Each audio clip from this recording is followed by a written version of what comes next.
All right, ladies and gentlemen, that's how it begins here on the Paranormal Portal, and that's how it starts.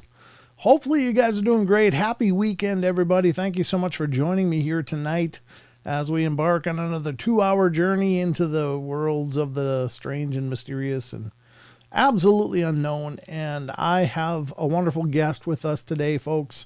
And this is his first appearance here on the show, but we are joined by a gentleman who has a property in Texas, and it's full of strange and unusual and amazing and weird and terrifying and horrifying and all of the above. He's kind of got a home to several different phenomena cooking down there, and it's pretty amazing and incredible. And he's here to talk about that tonight. Now, you might have had some insights into this if you follow Tex on Tex's Front Porch, and because Tex has been down there doing some research and had some pretty incredible experiences himself. So we are joined by the man himself. I am welcoming Mr. Ullrson to the show, and he is going to talk to us about some of the history, his experiences, and a whole lot more about this strange location that's become known as Dogman Ranch. So without further delay, ladies and gentlemen, and welcome everybody. I won't do the shout outs tonight and stuff because we're just going to hit the ground running, but hello to you all. Thank you all for joining me, and hope you guys are ready. Buckle up because we're going in. All right. Hey, Ullrson, welcome to the show, brother. Thanks so much for coming on, man. Thank you.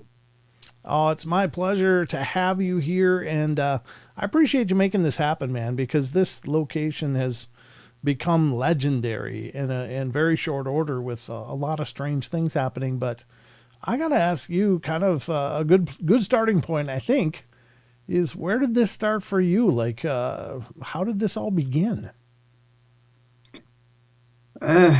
So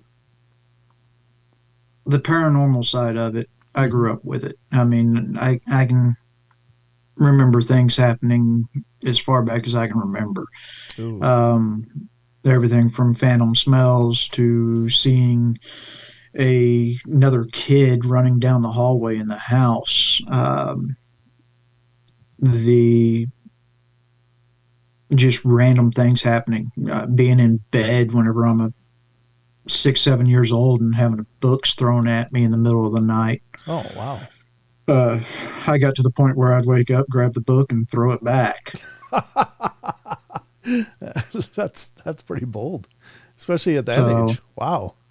it's kind of one of those things of growing up out here, just the way my parents raised me and my grandmother, that I didn't really, I wasn't scared of it. Um, Yeah. you get the feeling some of it wasn't exactly nice, Sure. but it was kind of one of those things of the not nice ones. I usually just told them to go away. Oh, cool. Yeah. That's cool. And did you find that worked? I'm just curious because, a lot of times that's the advice. I give that advice as well that, just Yeah, set your yeah. boundaries. Yeah. Usually being very forceful about it, and Hmm. having conviction behind you can't go away. No, you can't do that. Yeah. You're going to have to be very forceful with it and actually tell them, hey, get out of here. You know, Yeah. you're going to have to be that way. Yeah. Yeah. You can't him and haw around it, but you got to claim your space for sure. So, well, that's cool. But I'm really impressed that even at a young age, you're just like, you got to the point where it's like you're throwing stuff back, going, "Hey, knock it off," Oh because yeah, a yeah. lot. My friends hated they hated sleepovers over here whenever we were younger. Did they? Had a twin bed, it was full size on the bottom bunk and Mm, twin size up on the top.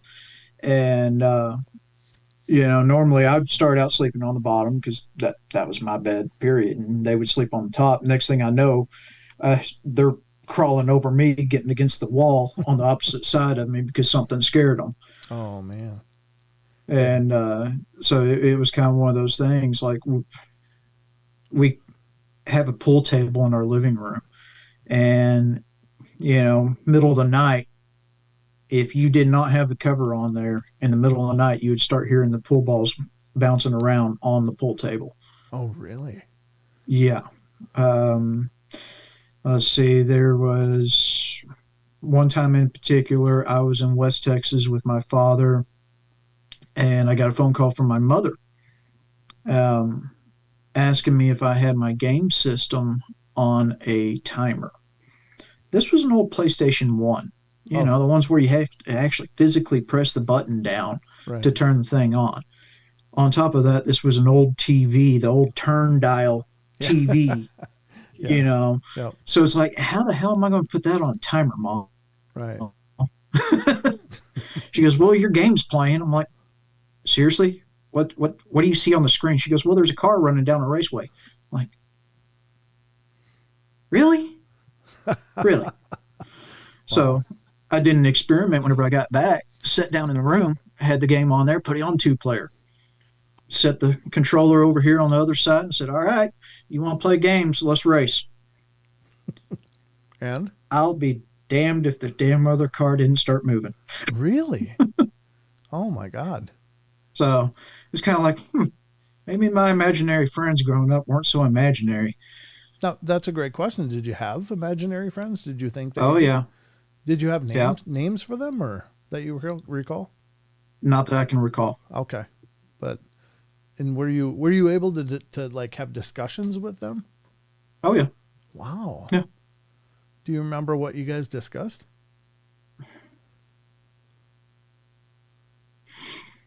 Not entirely. Okay. Most of the time, they were trying to warn me, like, not to do something. Oh, okay. Okay. A lot of times, because growing up, I was like, "Oh, I'm going to go play outside," and it's dark, and they would be at the door and go, "No." Oh, wow. Well, So and obviously there's a whole lot more going on in that location that you've come to realize, at least in more recent history. But do you feel like maybe they were protecting you from all of the other crap going on? it seems that way. Yeah. Because I mean, even one of them, which was kind of a grumpy old man, and then come to find out, from what I remember seeing of him, whenever I did see a full body apparition of him, it was my great uncle. Oh, okay. Um, but one night, I'm in sound asleep. I'm probably 11, 12 years old. And next thing I know, something grabs me by the ankle and drags me out of the bed. Oh, And I'm sitting on the floor going, "What the hell just happened?" yeah. And about that time, my dad opens the door and says, "Hey, get up, we got a fire." Then looks at me like, "What the hell are you doing on the ground?" Like, I fell out of bed. Oh no! Wow. So it was trying to get you the hell up. Like it's time to go now. Yeah. Yeah. So Wow. we ended up, it was a, we're out in the middle of nowhere. So it Yeah. was a snake that had climbed the power pole, got up into the transformer and arced it. Oh no! Did it So start your house it on was fire? just a little grass fire, Okay. Okay. is what it ended up being. Us and the neighbors were able to get it put out. Fire department showed up 2 hours later.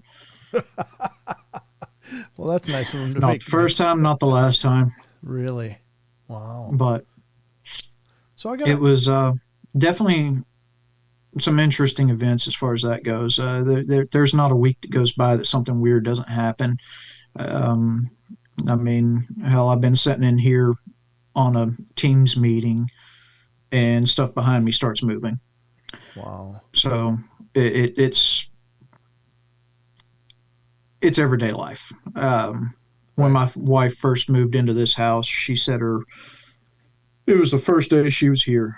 Just got moved in. She went and took a shower. She had laid her hairbrush on the bed. Mm-hmm. Got out of the shower, Uh oh. came back into the bedroom, hairbrush nowhere to be seen. Oh wow. So she gave up on it. She thought she just misplaced it, and and then about 3 months later, the hairbrush was right back where she had left it. 3 months. Yeah. Wow, that's a hell of an apport. Wow. So it's just little things like that. I mean, hell, I was taking the shower the other night and all of a sudden it got really cold in there, and then I'll just see a face press into the shower curtain, It's so creepy. which definitely, definitely creepy. That definitely got my heart rate up a little bit, but my reaction was to slap it. Now, So let me ask you a question. When you slapped, did you feel like you hit anything or just shower curtain? What was the reaction? it just felt like shower curtain. Okay. I Yeah. mean, it was just Yeah. Because sometimes people, when they lash out, when they have things like that happen, they'll actually make contact, which yes, they claim. and Yeah. it. I mean, the shower curtain had a bit of a heaviness to it, Okay. but it wasn't like I was hitting a solid form. It was just like I was, without being able to explain it any better, it was like you're almost slapping jello Okay. or water. Okay. So it had a bit of resistance, but not like a Yeah, skeleton, not the like you're hitting a skull or something. Okay. yeah, exactly. Gotcha. Wow.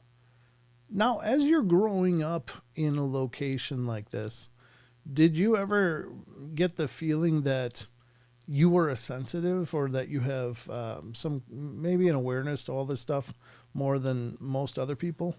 Yeah, yeah. Okay. Even my grandmother would say it. Okay. So, because even in her house, I would be sitting in there, and I would see some old man in trousers and a suspender walking around the house, and I'd ask my grandmother who it was, and she kind of look at me like, okay, well, who you're describing, it sounds like your grandfather. Oh, really? That's really bizarre. I mean, it's really cool and fascinating. But what is the history of this land? Do you know? It is right on the edge of the Chisholm Trail. Mhm. We are in an area that was a lot of Comanche activity. Okay. There were a lot of massacres not too far from here. In fact, Texas talked about the house that he lived in. It was not too far from here. Okay. Uh, that was haunted as well. The I have found wagon rims, the metal ring for the wagon rims. I have found those in the creek line. Mm. I've found three of them, and not but about 100 to 150 yards from that location, there are two very suspicious piles of rock, about 6.5, 7 foot long, Mm. about 18 inches to 2 foot wide, and probably piled up at the time whenever I found them, they were piled up about, you know, an extra foot off the ground. Oh, And they were right next to each other in the soft spot on top of the creek. so it could be some graves, yeah. Most likely it is. Now, obviously, they've sunk into the ground a little bit more. Hmm. That was 30 years ago. Right. Yeah. Sure. The ground kind of devours those things over time.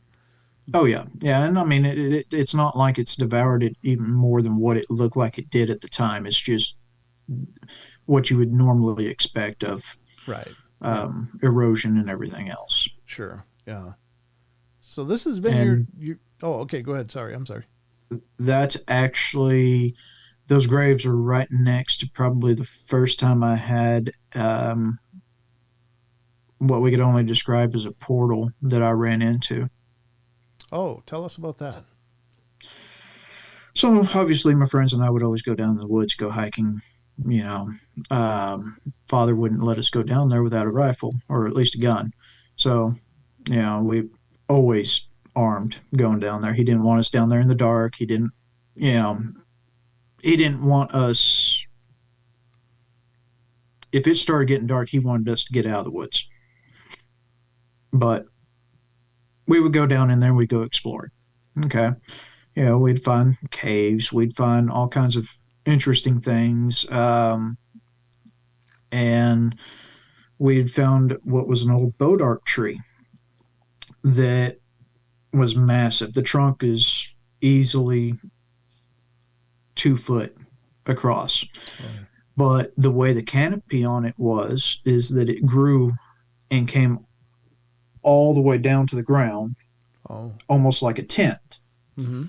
And then at one part, it had just like a hackberry tree is just another scrub tree that was growing up next to it, and it just created a little doorway to where you could go in underneath the tree. Huh. None of my friends wanted to go in there at all. They were freaked out about it. Like you got next to the tree, it just gave you the creepy vibes. It definitely gave me a hinky feeling. However, I was younger and I guess a little more brave Sure. or whatever, stupid. We'll go with stupid. Um, so I decided I'm going to go check it out Mm-hmm. because, hey, cool. This could be a neat little place to go hide. Right. Well, it had like I said, it had a static feel to it. Like you could almost like you're walking up to a Tesla coil. Really. And so I crawl under there, and the air just felt heavy. Like as soon as you got under the air felt heavy, like sounds were muffled. Um, I attributed, due to it being under a dense foliage, the lighting under there. Of course, you'd expect it to be darker, but it had almost like an amber hue to it, which again, I was trying to, rationalizing, saying, okay, well, that's probably because, I'm inside all this green foliage and the only light I'm getting in is essentially reflected light. Mm-hmm. Um, so I get in there and it's just, you're walking through there and you feel like you're almost swimming. And it felt that thick as far as that goes.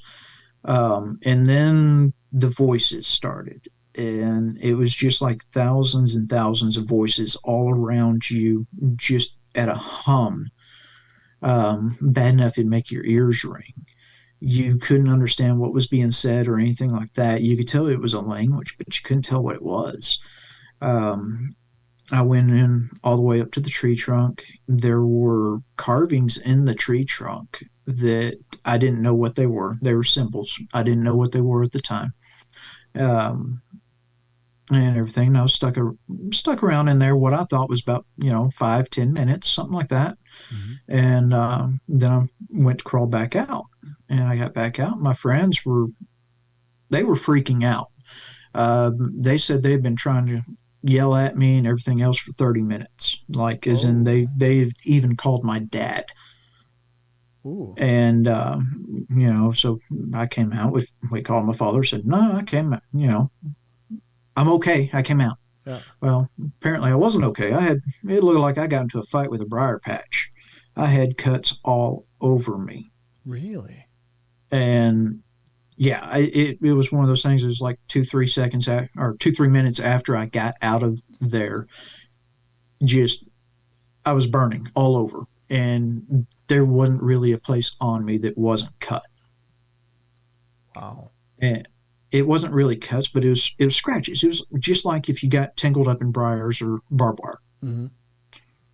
And so it was definitely a weird situation because apparently my 10 minutes was their 45 minutes.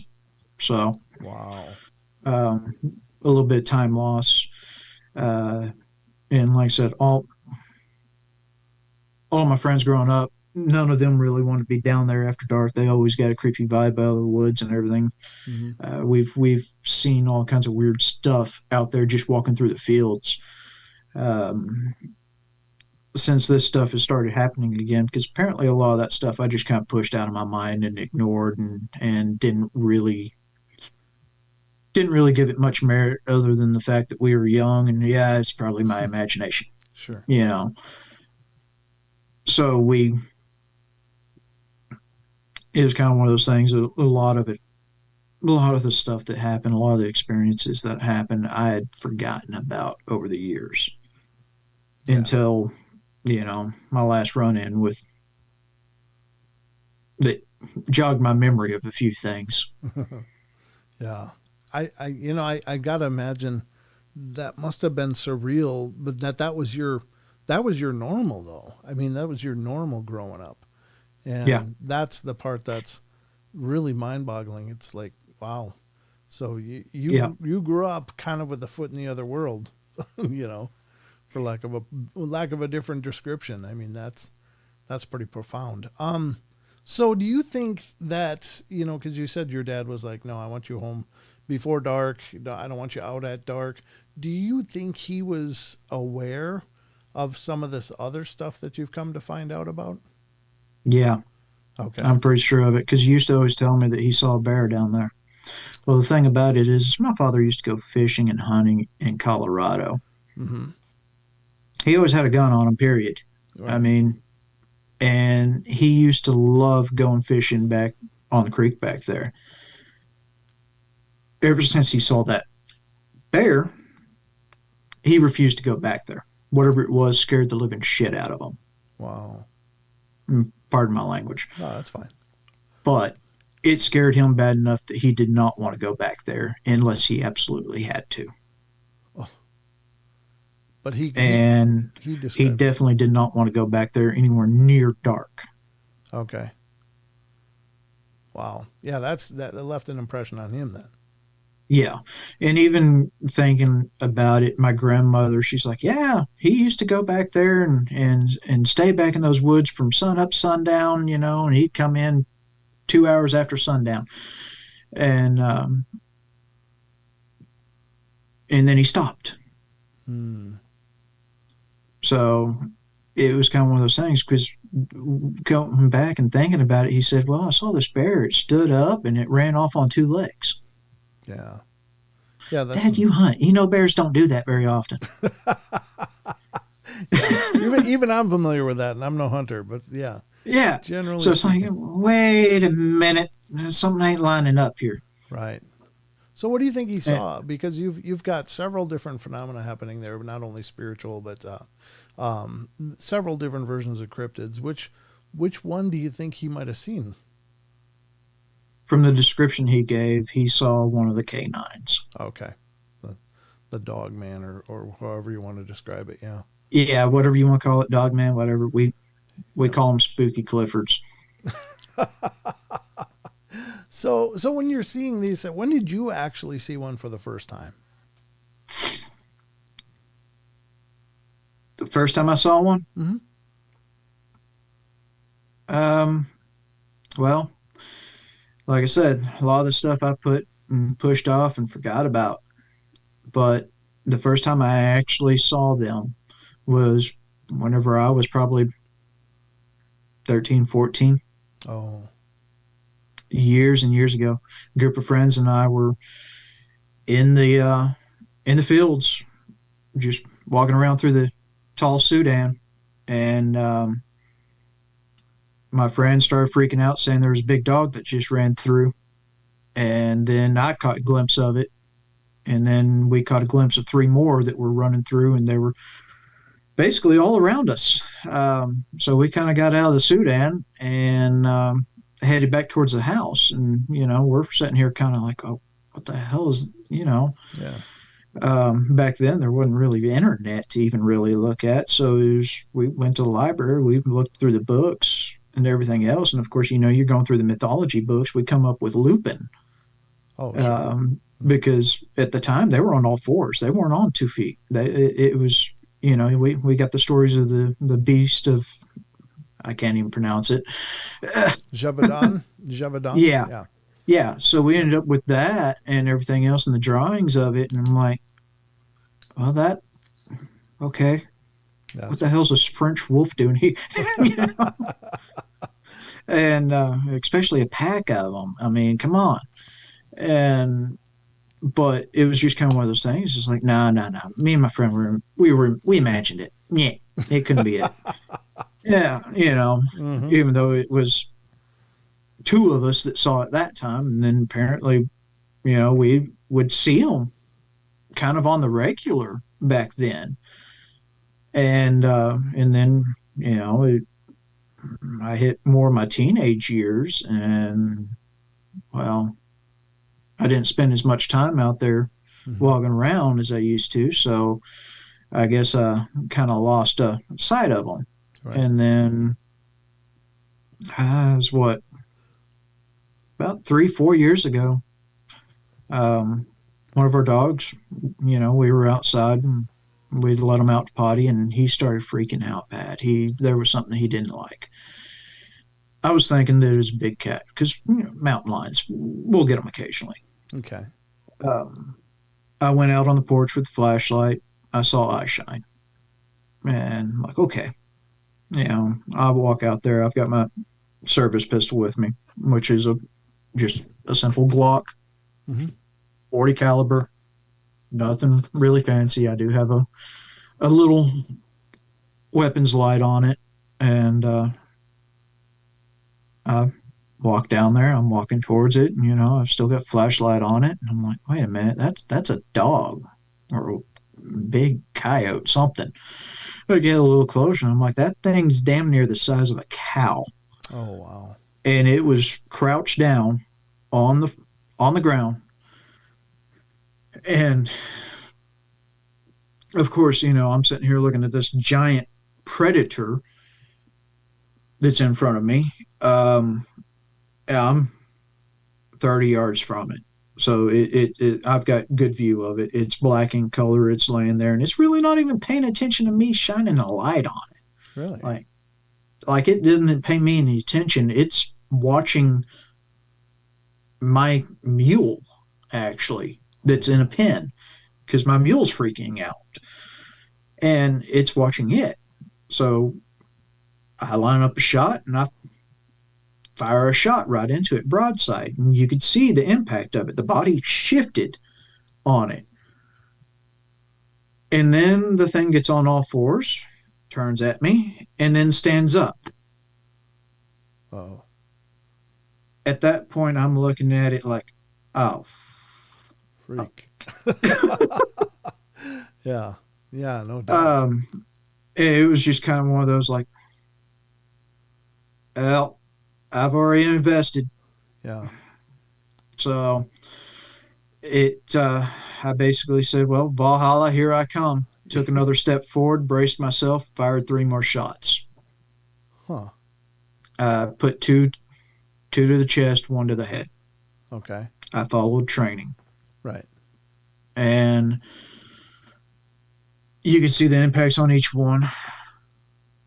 Did them in quick succession.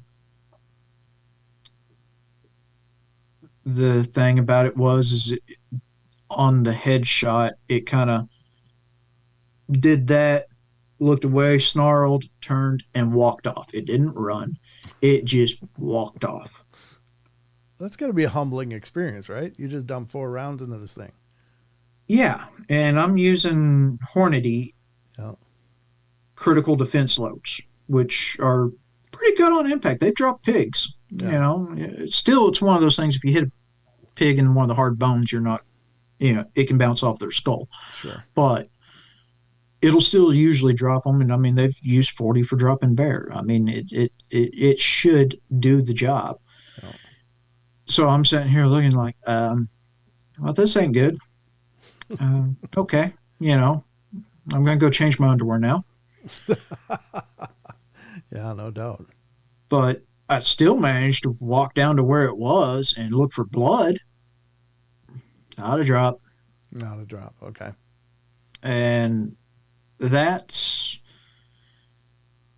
at the same time, having hunting for years, I've seen coyotes get shot and not drop blood. Okay.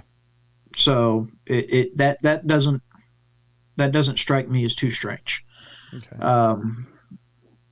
But still, a dog that easily weigh 300-400 pounds standing up on its hind legs, that did. That kind of shocked me a little. How tall, when you say it stood up, how tall do you estimate it was? That one was about 6.5, maybe 7. Okay. That's a lot. I mean, it was just a little bit taller than me. A little bit taller than me. Okay. Wow. That's crazy. And yeah, and that kind of started a little bit of, I guess you could say, harassment from them for a little while. Yeah, they didn't appreciate that a whole lot. No, they really didn't. Okay. So, and at the time I thought I was dealing with one. Yeah. Yeah, I'm leaving out at 4 o'clock in the morning to go to work, driving down the road, and all of a sudden one of them walks out in front of me, and it ain't the one I shot. Oh, really? So is it And bigger, smaller, about the same size? bigger. Oh, oh This no. one is a silverish gray color Uh, and every bit of 8 foot. oh dear God. Wow. Yeah, it walked right out in front of me. I stopped, and of course, where I stopped put me uh, in between some trees on the road. So, okay, gut feeling says this is an ambush. So, what is it going to be? It's going to be an ambush.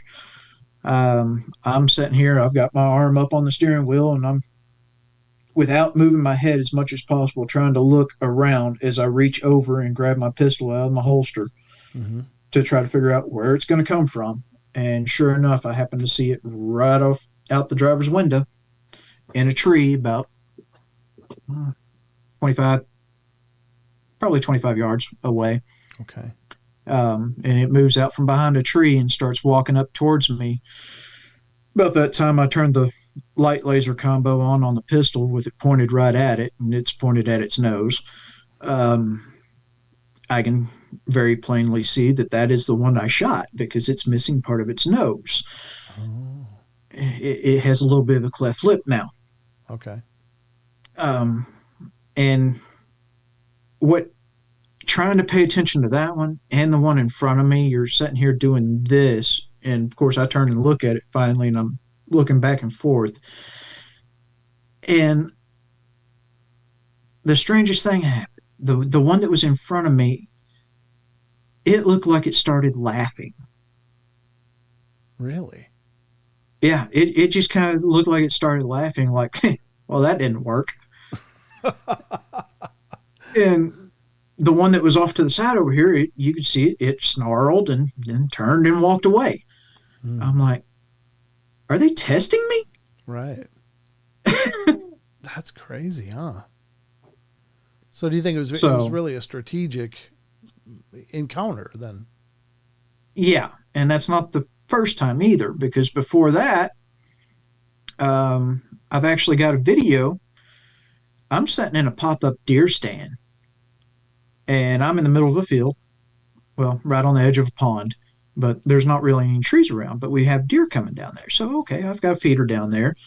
I had a pop up deer stand that I had that was situated inside of hay bales Mm-hmm. to kind of hide me out. I'm sitting in there, and my wife's coming in. She says, "You got something big coming down there. It was big and dark." Okay, cool. Maybe it's a deer coming down. It'll come over here. All right. Mm-hmm. It comes through the fence. I'm watching it, and I'm like, "What the hell is that? Is that a big cat?" Yeah, I'm sitting here trying to look at it because my feeder's not even 50 yards from where I'm sitting. So I don't have a scoped rifle. I've got a Winchester 94 and 45 long Colt. Oh, okay. So it's close range because that's all I need for pigs or deer at that distance. Right. This thing pops out of the trees 200 yards away from me on the other side of the field. And I have never seen anything move like that besides these things. And I actually am able to record it. I record it with an iPhone 11. Mm-hmm. So 200 yards, iPhone 11 zoomed in. Yeah, video quality crap. Yeah. But you can see this animal moving across the screen, and it does not move like a bear. It does not move like a coyote. It does not move like a cat. It's just floats like way too fast. Oh, wow. On top of that, you show me a mountain lion or a coyote whose shoulder is at the same level as the fourth rung of barbed wire. Oh, wow. Yeah, that's a big animal. So this thing moves across the field of view. It seems like it moves 30 foot in 4 steps. And then all of a sudden, it stops, it turns, and stands up facing me. I'm like, yep, well, it's time to go while I still got enough light. Yeah. So I hightailed it out of there. I'm definitely not ashamed to say that I left the damn pop up blind and everything, just grabbed my gun, got in the car, and left. Good for you. I would have done the same. Yeah. Oh my And I God. wasn't about to lob a mortar round at it with that 45 long Colt Mm, because it was out of range. 100 yards, sure, I would have tried.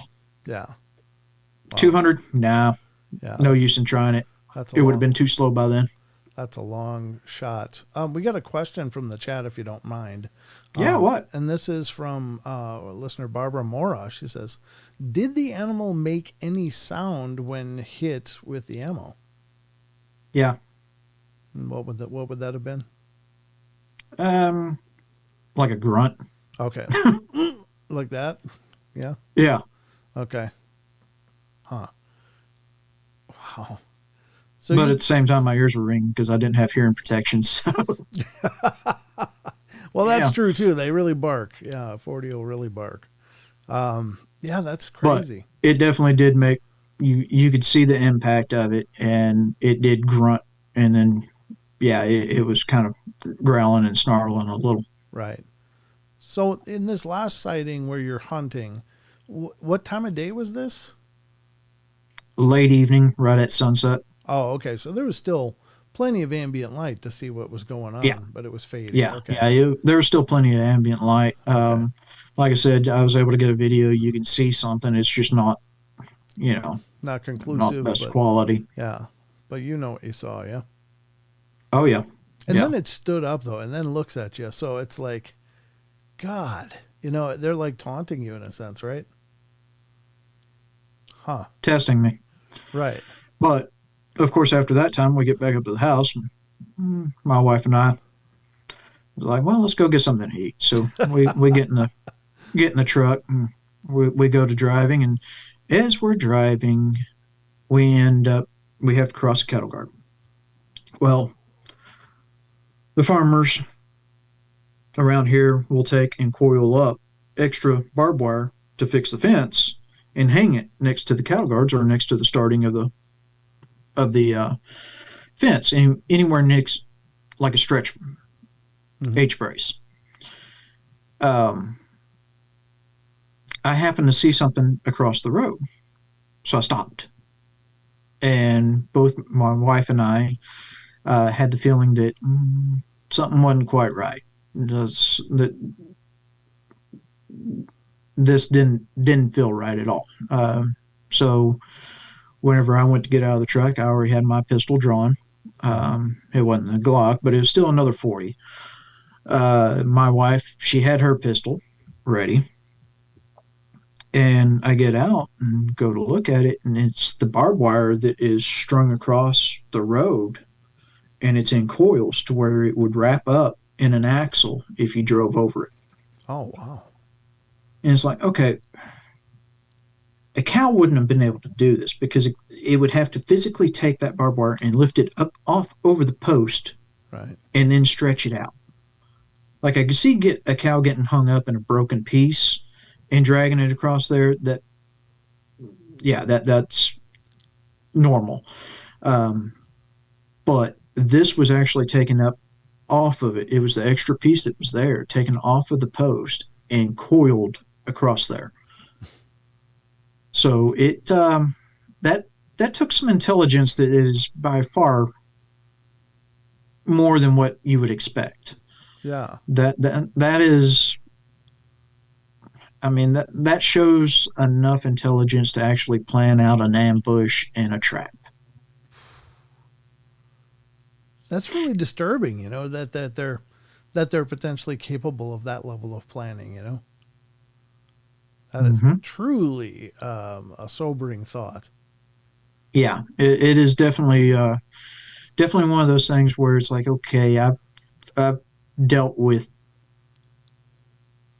you know human issues like this, Sure. and this is definitely on a human level of thinking. Huh.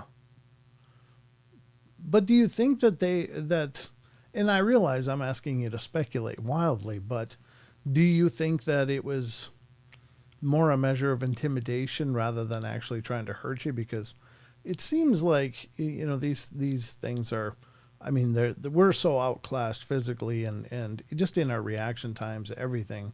I'm sure these things are on a whole nother level that if they wanted us dead, we'd probably be dead. I mean, especially knowing where you live and just waiting and watching and finding the right moment to just boom. Yeah. And there So for a while, it really felt like they were and waiting for a weak moment. But at the same time, they seem to be intelligent enough to know that, yeah, they might be able to kill me, but they're going to leave hurt. yeah, yeah, And any predator, they're most of your large game predators are going to do anything and everything they can to not get hurt. So if they think that it's too much of a risk, then they're not going to do it. right. The issue on that is, okay, say I did get lucky and got shot into it.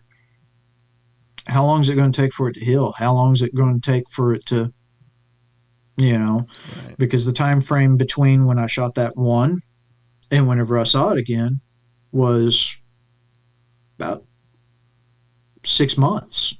Oh, okay. Hmm. Wow. So it definitely,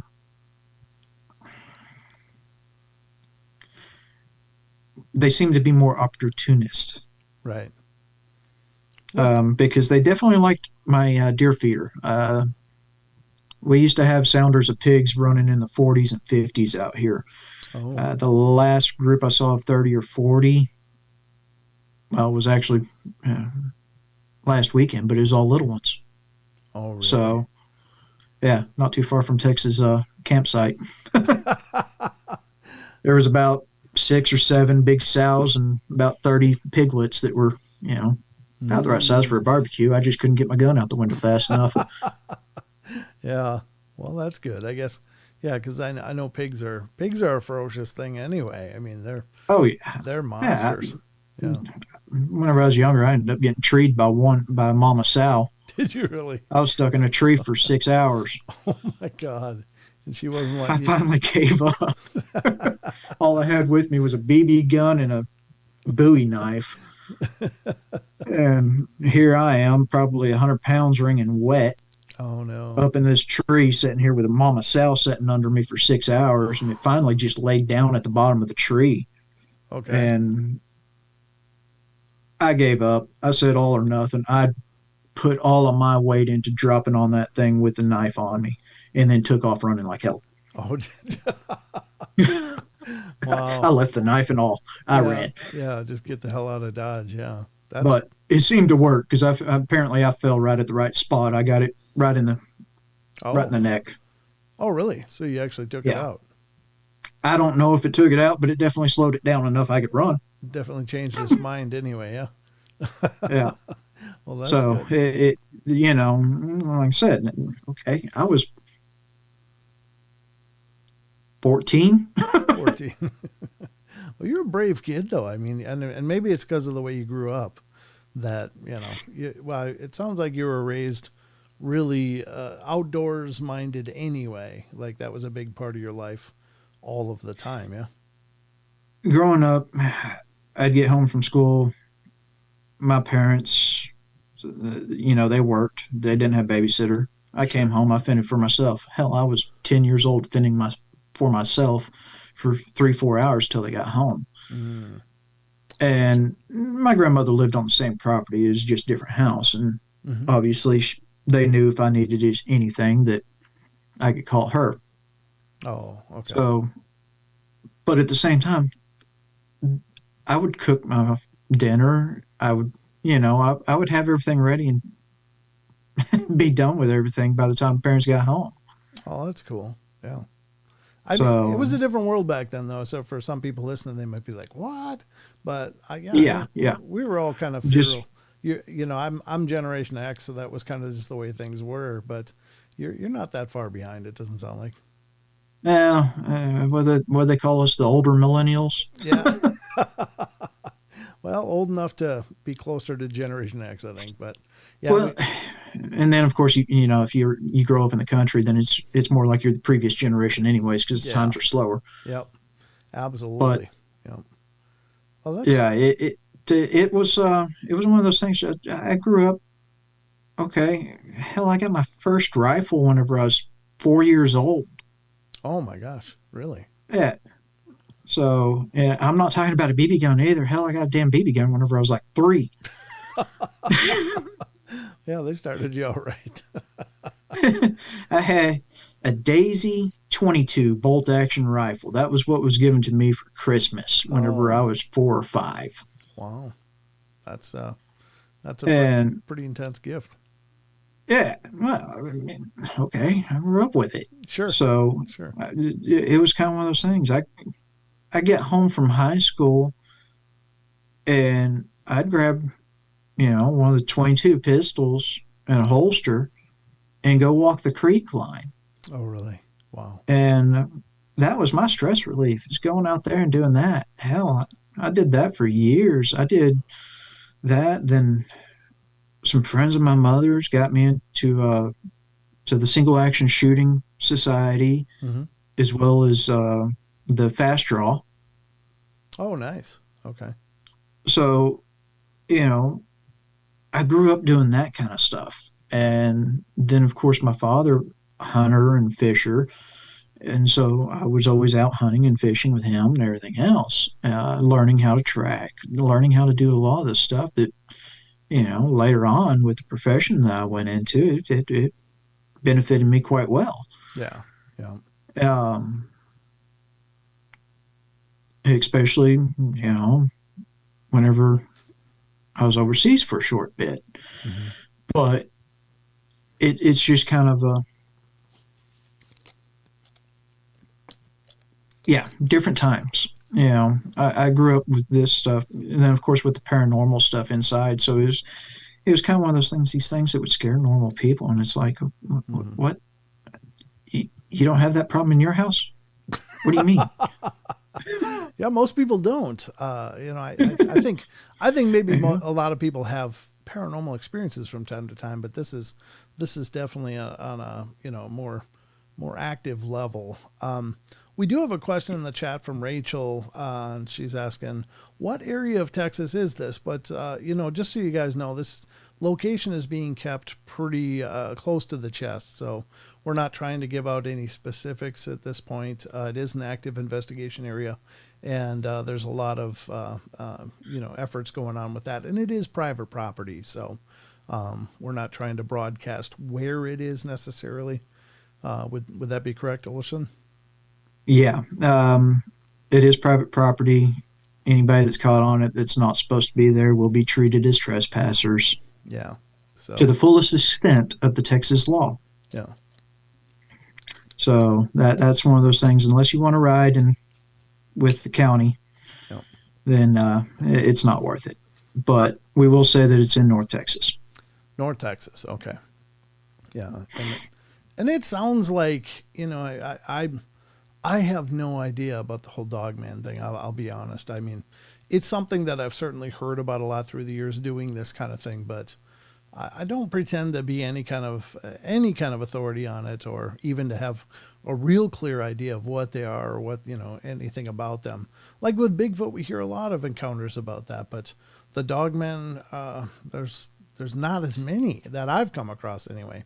So I personally, if I knew there was an area that there were Dogmen in, that'd probably be the last area that I would be entering, just because I don't know what the hell I'm doing, and I don't know what they're doing or what they want. So, Well, I will say that it's about like going against a SWAT team. yeah, yeah, And, well, I've had my fun with them. So it's kind of one of those things.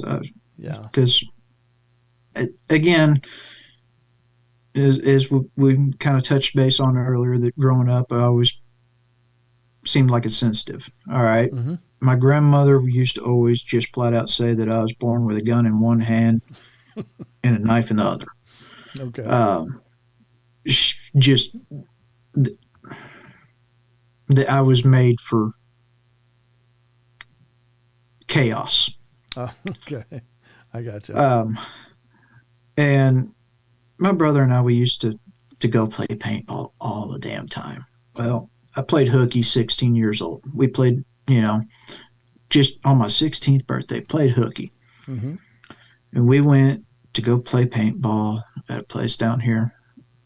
And we show up, and there's 6 of the city police trucks sitting out there. All of them say SWAT. Oh, okay. Uh-huh. The damn SWAT team was in there playing paintball, practicing. Oh, okay. That's not a bad So idea. here, Yeah. yeah. So playing paintball, practicing. Okay, cool. So here's my brother, me, and one friend. 2 of us are playing hooky. My brother was already out of school. And we go in there, and here we are playing paintball with the SWAT team. All right. Okay.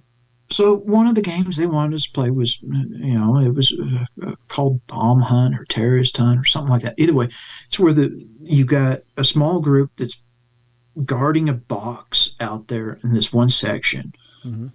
and the other group, it's their job to get out there and retrieve it or to take all of the small group out.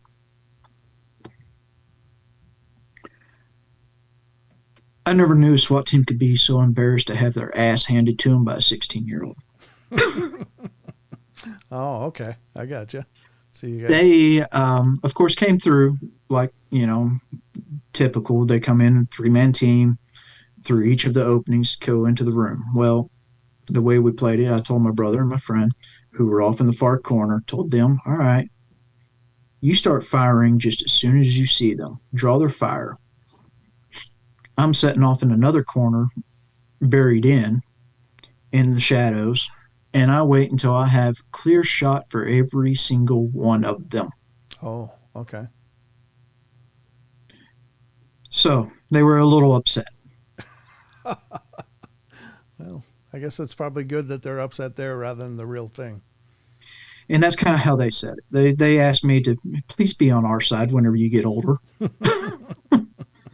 So oh, that's cool.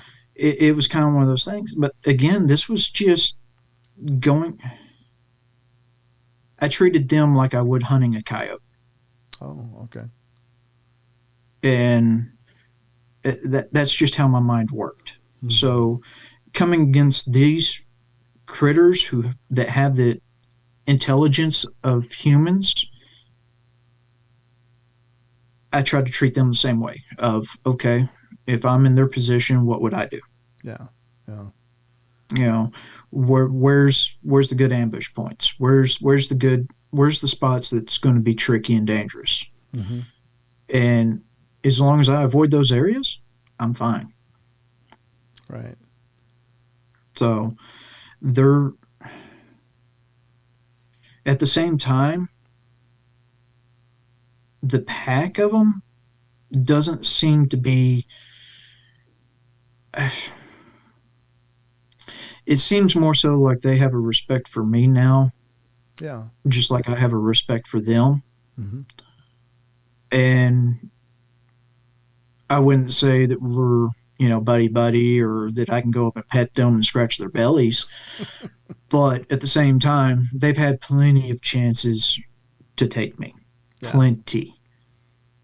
Yeah. And they haven't.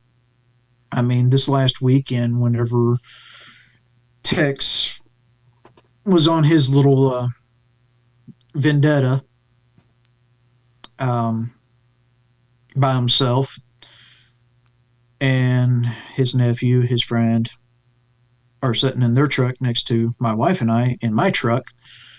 I'm sitting and looking at the rearview mirror right here, and I can see that silver one right behind us.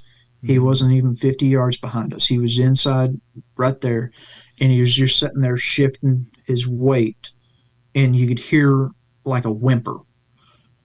And it was the weirdest thing because if I didn't know better, it's like whenever if you have a dog that's loyal to you and it knows that you're kind of in trouble and it doesn't know what to do. Oh, okay. And that's how it was acting. It was acting like it did not want us to be in the area that we were in. It was not like it was mad at us. It was more like it was concerned. Oh, And then, of course, whenever I see Tex's headlamp kind of bobbing back its way up towards us, you just see it back up further into the trees. oh, okay. I gotcha. Well, that's And so good. it's like, Yeah. and at the same time, okay, we had a newborn calf that was born. Okay, the calf is, I think we did the math on it. It's about 20 days old now. Okay. Okay. Mm-hmm. Um, the cows got out. They got over onto the neighboring property into the big fields and into that 1,800 acres. Well, gonna be Oh. hell trying to catch them there. Luckily, I've got mine where I can call them up. So I call them up. Well, they showed back up without the baby calf. Oh no. I'm like, well, hell, okay, that one's lost. So they show up. We feed them. I don't fix the hole in the fence yet because I'm thinking, okay, she'll go back over there and find it. And no luck. I don't see the calf with them at all. And the next day, um, so 24 hours of this calf being away from its parents. All right. I go out there and I start looking. I start working. I get the cows brought back over. Hell, I even get some of them loaded up so I can haul them off because I'm tired of fixing the fence from them. And I start hearing a calf bawl. Okay, calf's calling. Why are the cows not going to it? Okay. I walk towards it. I mean, obviously, I've got my rifle with me and everything else because I don't do anything on the farm without Right. something Yeah. close at hand. And I find this calf, and it's in. The only way I can describe it is it's almost like a den.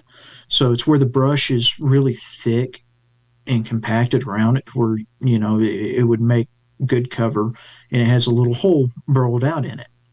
Oh. And this little bitty 3-day old calf is sitting in this burrowed out den, and it's alive. Huh. I'm like, we got a lot of coyotes out here. That thing should be dead. And I started looking at the ground. There's coyote tracks everywhere. And then there's one track about that big around. There's also blood and fur. And it's coyote fur. Okay. So Some. the only thing I can figure is maybe Clifford didn't want to get blamed for that calf dying, Mm. and it guarded it. I don't Oh. know. It has me thinking a completely different way now because of this. Right. And then, of course, the situation over the weekend. And the weird thing about it is okay, the cows are walking around with me. This calf does not come out and go up to its mama. It comes out and comes up to me. Really. Wow. Yeah. And I'm That's. like, what in the? And it starts following me around. I'm like, okay, why are you stuck with something bipedal now? Right. Right. It's kind of defying its local or logical instincts. You would think. Yeah. So Yeah. it's like, okay, something had to protect you that was on two legs. Ah. Wow. And, we, to my knowledge, there's not any Bigfoot around here. I've Okay. never seen one. I've never seen any sign of them. But I've seen, uh, well, uh, these things that you always think back on and you think is imagination or whatever. But apparently, I'm not the only one that saw these things either. Um, Closest description would be like pugwedgie or whatever, Okay. the little short, nasty Yep. looking things. Duende, Pukwudgie. Are they? Were you seeing them as furry or are you seeing them as bald? Those were furry. Okay. I hadn't seen them in a long time. Oh, okay. But yeah, That sounds like they were Pukwudgie. Yeah. they were furry, and of course, again, like I said, we're in Indian territory, Sure. so there's no telling. But that was just one of those things. We happened to see them one night. Um, we weren't real sure what it was. There was about three of them. Honestly, it looked like Ewoks. I'm Did like, it? what the Okay. hell? How did they behave? I'm kind of curious because generally speaking, the They were legendary. nasty. Okay, see, that's They were exactly it. nasty. That's the general, Yeah. wisdom is that they don't like people at all. Ooh, these things were very, very, very, very nasty. They did not like buckshot either. Yeah, most things don't. At least on Yeah, the you receiving know, end. Yeah. Oh man. So you had three of them kind of harassing you, or what was the yeah, situation there? yeah. There was about there's three of them that we saw that were harassing, throwing stuff and everything else, and that were you could tell they were malice. Um, so, well, I answered that with a 12 gauge buckshot. Did you hit one? Um, oh yeah, yeah. They're quick, but Did it roll it? apparently I let them enough. Did it roll it? Like, did you Yeah, see? Okay. Did it it get back up? it yeah they backed off. No, did it get back up? The one that Yeah, you. it got back up. Wow. It did get back up. Um, but they ended up backing off and kind of leaving us alone, moving on from what I could tell. I'll bet. They're legendarily they like to use like poison arrows and stuff like that, but I'm sure buckshot might have changed their mind. Yeah. There was, from what I remember, there were darts that would hit around us, Really? Okay. but it, Yeah. it was kind of one of those things that it just looked like porcupine quills. Yeah. Well, I mean, it could be some other form of something, but I'm sure it's not good for you if you get hit. Yeah, no idea. We had But we had one question in the chat. Let me get back to this before we forget it. yeah, Somebody was asking, and I'm sorry, I lost the name of who, but they asked what color was the eye shine when you're seeing the eye shine on these canids. What color was the eye shine? all right. I've seen blue. I've seen amber, Blue. Okay. um, and kind of a whitish. Okay. Okay. That was a question that came up, so I wanted to make sure to ask that Yep. before I lost it. So, but you had seen these little puckwudgie things before, and what Yep. was that situation? It was some friends and I. We were out um, pasture party. Uh, so Gotcha. we were out around a little bonfire Mm-hmm. and had our trucks backed up, listening to music, sitting back there, and being typical teenagers, drinking beer. Uh, but yeah, that kind of threw us off a little bit there. Sure. And then what they popped up and you saw them and then they left, or what was? We were sitting in the back of the truck, and like I said, we ended up sitting in there, and something flew by, and we looked and like, what the hell is this? And that was whenever I said we found that little dart-looking thing that looked like a porcupine quill. Mm, So then we turned the flashlights on, and here's one standing out there, and then you see two others go like this. I'm like, oh, well, okay, we got a live target. All right, one thing to do: come up on drunk rednecks. yeah, no, that's a bad plan all over the place. Yeah. Um, Yeah, that's so but apparently they didn't expect one of us to be able to hit them. apparently they stood corrected or fell corrected. That's, Yeah. So, huh. and then of course, these other things, the things that really bother me and make me nervous. Okay. Um, I, I'll even say that they scare me. Okay. Mm-hmm. But about as scared as it can kind of be, Mm-hmm. you know, um, since apparently my fight or flight is skewed. Um, but is what you know, again, this happened well before internet, the first time I see these things. And this thing looked like, what the hell's the little thing on Lord of the Rings? Gollum. The Yeah, Yeah. yeah, Okay. yeah. So no hair, just bald skin. Yeah, gray hair, or not gray hair, but gray skin, Mm. kind of a darkish gray, but almost like a chameleon effect. Like it could almost blend in with whatever it's around. Mm.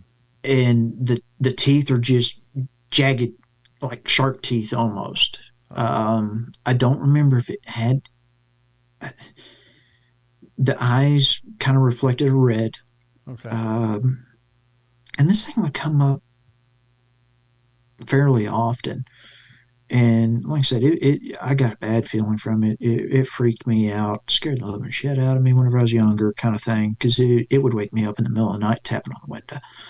So, Oh, and that's essentially what I believe Tex ran into okay. this last weekend. Mm-hmm. Which again is kind of one of those things of like, all right, yeah, they make me nervous because they're quick. Yeah. They are quick and they are dangerous, and definitely not something you really want to tangle with at all, especially if you're not expecting the type of fight that they will give you, Right. because they're they don't play fair. Yeah. Yeah. It doesn't uh, sound like it. they're and the whole encounter that I had, I'm saving for Texas show. Okay. Fair So enough. Yeah. you'll have to forgive me on that one, but No. I've That's kind of fine. given you a little bit of it. Yeah. But obviously, whenever this happened with Tex, and I saw this thing scurry off, on all fours through the underbrush back behind him, whenever we went to go help him up, that that triggered something in me that it yeah, my blood went cold and I went on red alert, Yeah. because these things can have others with them. And if there's more than one of them, we had 5 people with us, and 2 of us were armed. Okay. My wife and I. Mm-hmm. So one of them, we might get lucky. Might, if it really wanted to go after us, we might get lucky. Chances are it's going to take a few of us. Wow. If there's 2 of them, no, Yeah. not with those numbers. Yeah. No. Just because of how The quick they are, huh? Yeah, Yeah. I mean, it's hard to get yeah. a beat on something like that. Wow. You've got to have something that can put a lot of rounds Yeah. really quick. Huh. No, it I did not like those odds. Now, obviously, whenever I got back over there and I see Clifford, I'm like, okay, you know, I get the feeling that the canines and these things do not get along one bit at all. So it's like, Right. well, we might have had a chance, but it would have been an interesting one. Oof. Wow. It's an interesting thing too, because I mean, obviously, instantly you think of like ghouls or rakes or something like that, but generally speaking, they're described as these. They're obviously buck naked, gangly. They got the golem look, but they're not usually dark like that. They're usually very pale, Yeah. and And so that's the reason why I said the one I was dealing with was kind of more of a pale color, but the one that I saw take off behind from Tex, dark. Yeah. it was dark, but like again, from what I remember of them, they're kind of chameleon like, so they're going to their skin shade Change. will blend in with whatever's around them. Sure. Or maybe they even just use camouflage, like rubbing themselves down with, Yeah, pigments or yeah. something like that. And so this area that we were in, I mean, obviously everything, the bark of the trees and everything is a dark gray. Right. So it blend right in. Yeah. Yeah, if it's next to a tree, you wouldn't see it, especially Mm, if it stood still. yeah. Yeah. I think about those things too. And of all the cryptids, I think, and I don't know why, because again, I've never seen one, but I've shared this on my show before that I've seen several videos representing themselves as rake videos, and most of them, I just get no reaction off of, but there's a couple that I've seen so far that hit me on this emotional level, and I don't know why. Like it defies logic, but I saw it and I was like, oh no, no, no, no, no, oh no, no, no, no. And it's the video, the one that really jumps to mind is the one where the guy's on his screened porch, and he's got his iPad propped up, and there's this pale figure out that you can see through the screen. Obviously, it's, you're catching mostly the screen, but you can see this figure emerge from the darkness, coming closer like this and wobbling really funny. And instantly, it just hit me on a purely emotional level. No, don't come closer. Oh, no, no, no, no. And it really freaked me out. And I've never had that reaction from any videos that I've watched. Very, very few, if any.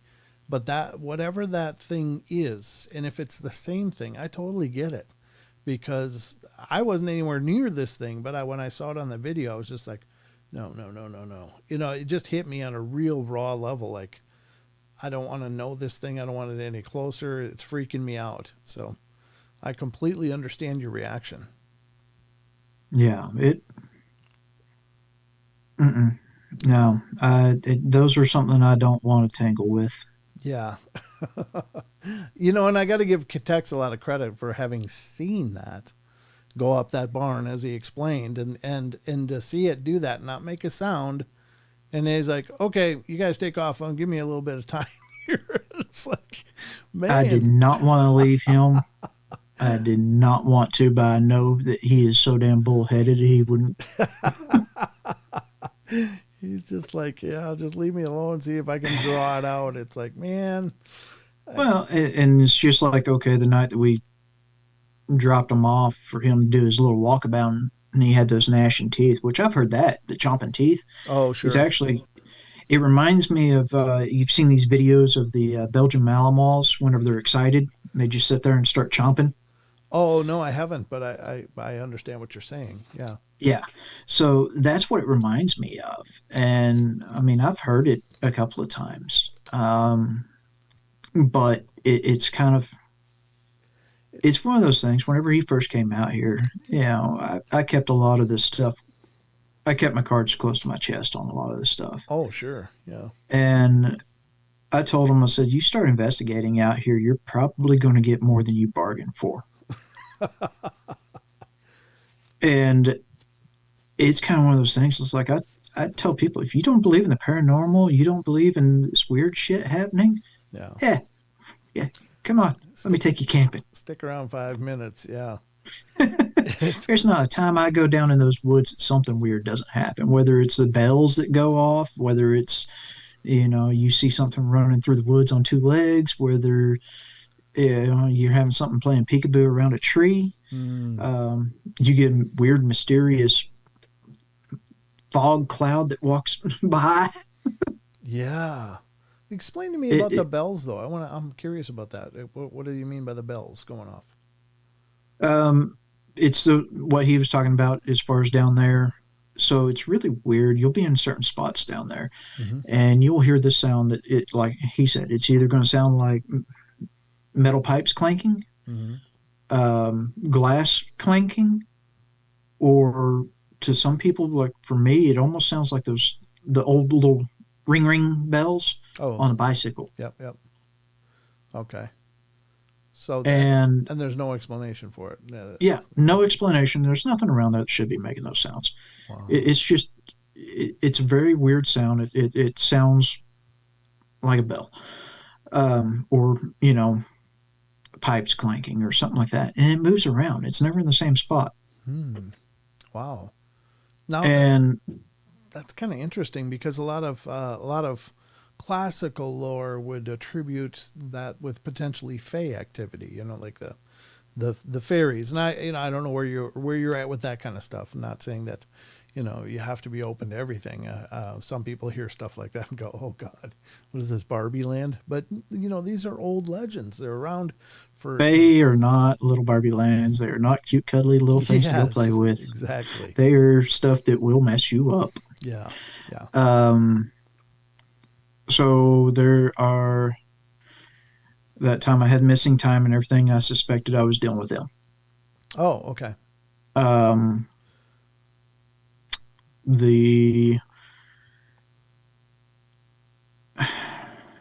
lot of the stuff that will happen, you can either, I don't know if you could consider it as an elemental style spirit, or if you go off the Norse mythology, like a Landerite or Oh, something along those lines, or Fae. Um, but they like to play tricks. yes. They most definitely it could be that. But the thing they that Tex and them haven't really said as far as on these bells is that there's also kind of a pressure that comes along with them, Mm. um, like almost bariatric pressure, to where your ears will start ringing like tinnitus, Yep. um, and you just kind of have a like sinus pressure Hmm. whenever when shortly after you hear them. Ah, that's interesting. And but a lot of times you'll hear those bells, and then you'll end up seeing something, Hmm. or you'll hear other stuff. Um, like so, Ranger, Tex's nephew, and I. Tex was taking a nap. We walked down to the old homestead area. I'm giving them as much history about that as I can, as well as kind of telling them about some of the woods and stuff. Well, these woods, okay, if you're driving down the road, it's creepy at night. Okay, it's creepy in the day. It looks like something right out of a horror movie, and because it's the trees have canopied over, and you're driving through this area, and it's old forest. I mean, easily the trees are well over 100 years old. Hmm. And what's funny is from that road though, you can see the field on the other side of the trees over here on this side. So the tree band is only 100 yards, if that. I mean, 50 to 100 yards. Okay. That's it. It's not real far as from the road to the fence that goes into the field. Hmm. The thing about it is you can park your car, get out of it, walk into those trees 20 feet, turn around and look, and you feel like you're 100 yards from your car. Really? Huh. Then you turn and look back where you were going, and you can't hardly see the field.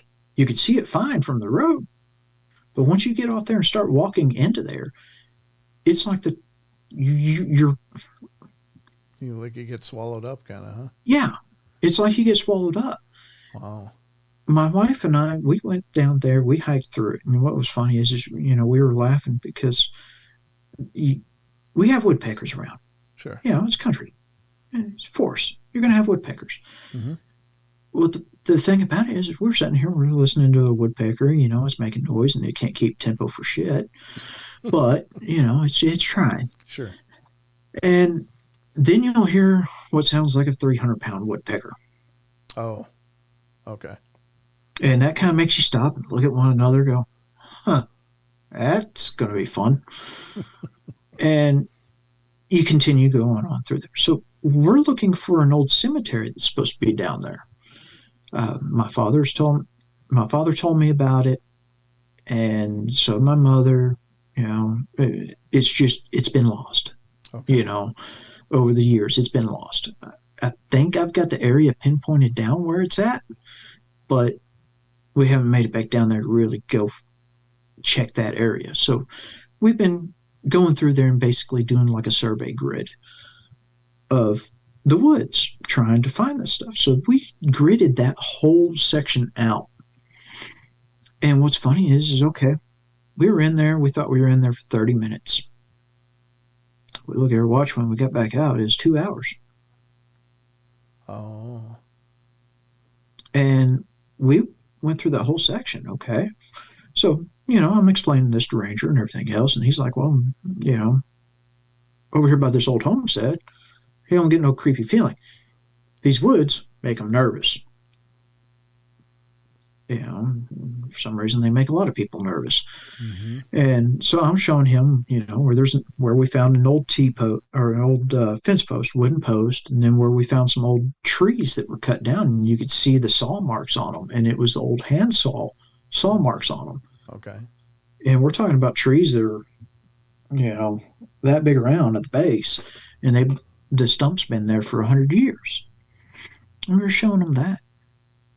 I turn and look, and right against another one of the old bodark trees. It's always a bodark tree.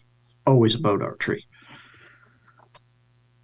Leaning up against the trunk of another tree, sitting under there, are these two bottles. Well, actually, one's over there under that tree, then another one's kind of over here in cow tracks. And the one that's sitting in the cow tracks is a bottle that's full of liquid, still has the cap on it. And I'm sitting here looking at him like, I recognize this bottle, but I don't know where from. Okay. It's like, I want to say it, I want to say it's a beer bottle because it didn't have, obviously the cap's rusted, can't read anything on it. And the band is gone. So there's no definitive thing on it except for the bottle shape. The bottle shape looks like it has ice cubes. Okay. And I'm like, I know this bottle. Where is it from? You remember the Bud Ice bottles from the early 2000s? Uh-uh. Yeah, so the Bud Ice bottles from the early 2000s, late 90s, they had like the little ice cube shapes on them. Like right whenever Bud Ice kind of really started trying to get popular back then. The only reason why I remember is because, well, hey, we were teenagers back then, so we were drinking cheap beer. Sure. And I hadn't put it together yet, so we took these bottles back, and I go, "Hey, Tex, got you a beer?" He goes, "That's a Bud Ice from the early 2000s." Son of a bitch, it is. Oh, no kidding. And it's like, how in the hell has there been a bottle out there for that long without getting busted up? Or overgrown or whatever. It was just sitting right out, huh?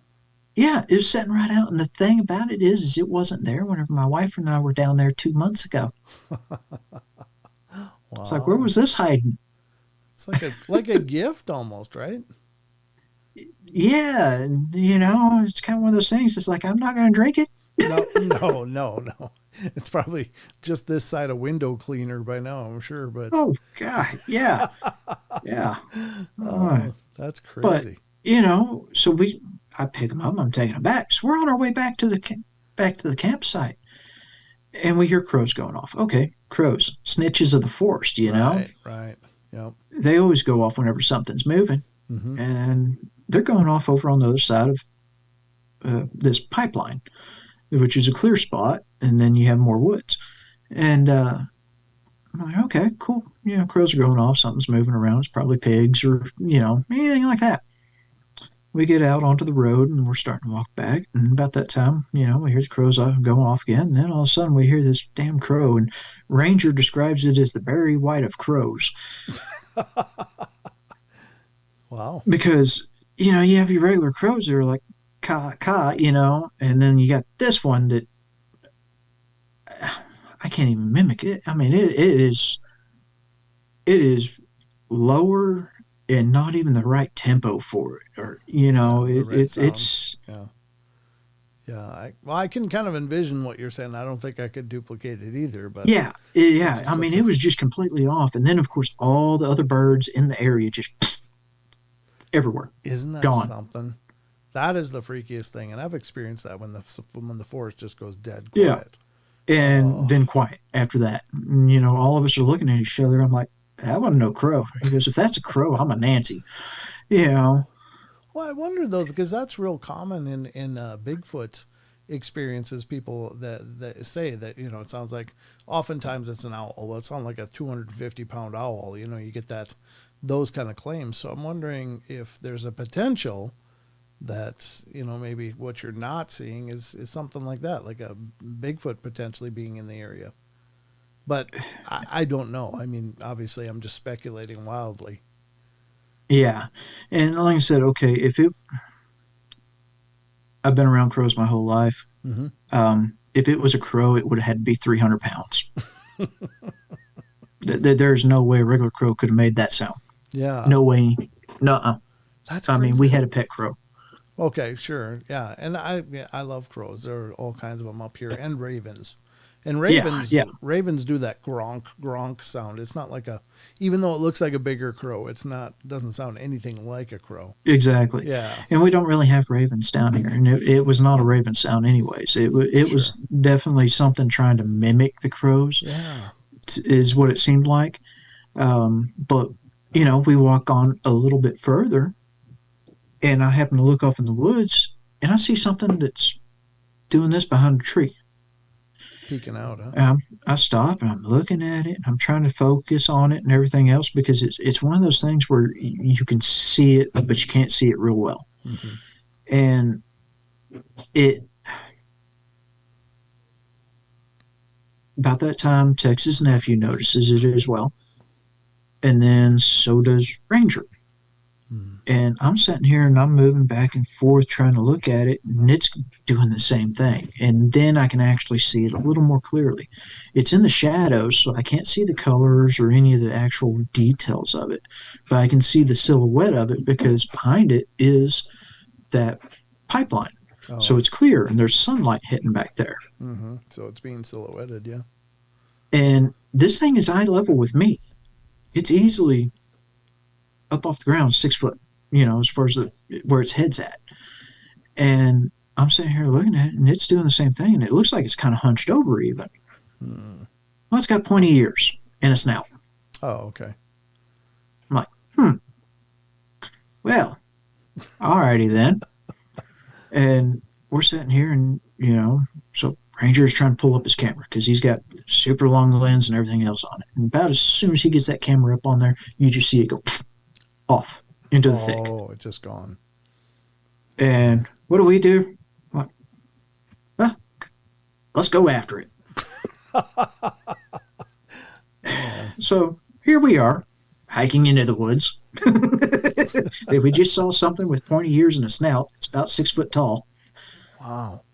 And we're going in there, and sure enough, we come across tracks that are matching up with the rest of the ones I find. Okay. And I've got one track that I took that was in my barn that is next to one of my pistols. My pistol, the slide on that pistol is 8.5 inches from barrel to the hammer. Okay. That track is every bit of 9 inches. And is it a canine track? Yeah, it's canine track. What you can't see too well in the picture is that there is actual claw marks on it. It's not a cat track. Okay.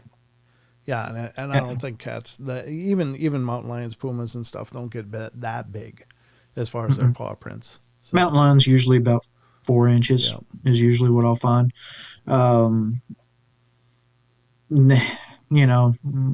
They say there's occasionally a panther in the area. Panther might get to about 6 inches. Oh, you think that big? Okay. Yeah. They just have a wider foot or a bigger foot. Okay. But it's not a cat track. Again, I've been tracking shit my whole life. It is not a cat track. It is big dog. Right. Wow. And so we're finding these tracks down there, and these are canine tracks, and they are every bit of 5-6 inches across, which so would big. match up to the juvenile one, or the smaller one at least, that I see every so often. Huh. And it's such a common thing. Sure. And I've told Tex that you really don't have to try too hard to see these things out here. I mean, you really don't. We go out on the porch, we hook our Bluetooth stereo up and there are speakers up to our phones and just start playing music, and you'll start seeing them moving through the tree line on the fence. It's gotta be just surreal. I mean, I'm trying to put myself in that situation, like that's your normal. And it's just such a weird place to be. But, my hat's off to you that you've managed to be a well-adjusted person despite all of it. But man, did you ever notice like missing livestock or anything? Yeah. Well, I haven't had an issue with missing cows on me since I've been running them. Whenever we leased the place out, they would lose one or two a year. Really? Okay. The ones that lease out the 1,800 acres, they would lose one or two a year. And it's usually a calf or something like that. So you just write it off.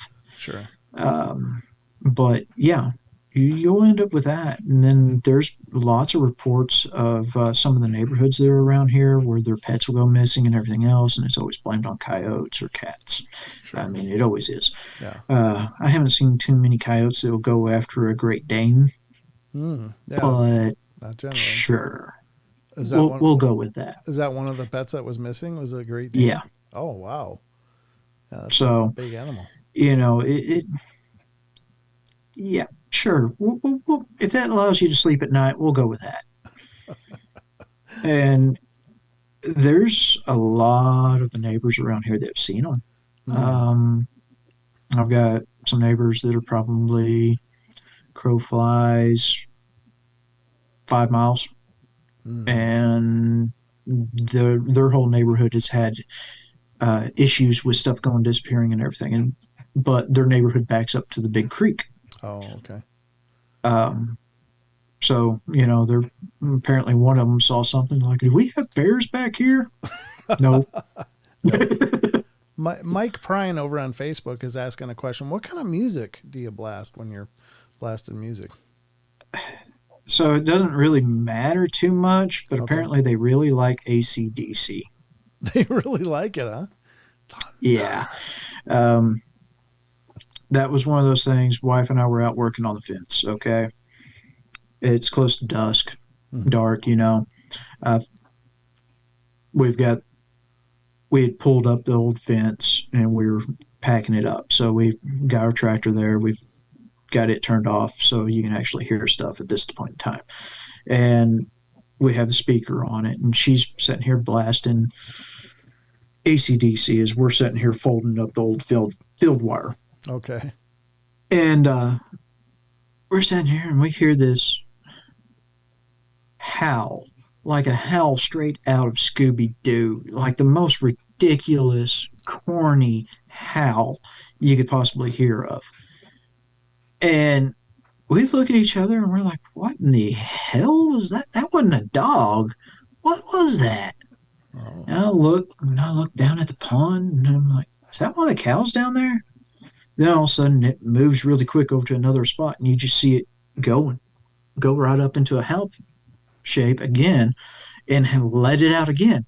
Well, Mm. at this point, it was so damn comical to me and the wife that we busted out laughing at it. Wow. That's Here we funny. are laughing at a damn werewolf. Mm. Um, so we're laughing at it, and then we're basically yelling out, like, what the hell is that? Have your balls not dropped yet? Insulting it. Nice. Nice.